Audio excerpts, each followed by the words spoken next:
This will be an opportunity to thank him for the things he did for Israel in the war and during his long and distinguished career in public service.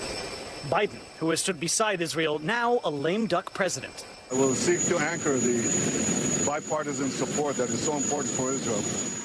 NBC News now reporting that in addition to meeting with Biden, Netanyahu has requested a meeting with former President Donald Trump. But according to two congressional aides, Senator Ben Cardin of Maryland will preside over his joint address to Congress rather than Vice President Kamala Harris, who's expected to be campaigning.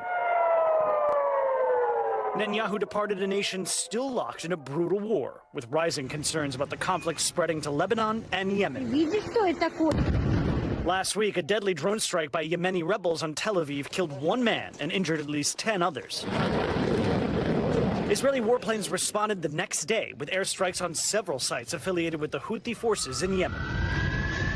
The health ministry in Yemen saying the strikes killed 6 people and wounded 83 others. Israel's necessary and proportionate strikes were carried out in order to stop the Houthi terror attacks. Hours later, the IDF said it intercepted another missile from Yemen. The Secretary General of the Houthis' Supreme Political Council says their response was warranted. And in Lebanon, the IDF releasing footage of what they say was a successful interception of 7 unmanned aerial vehicles that crossed from Lebanon into Israel. All as Israel continues its offensive in Gaza. Gaza's health ministry said 70 Palestinians were killed and more than 200 wounded this week after Israeli forces fired on the city of Khan Yunis in southern Gaza.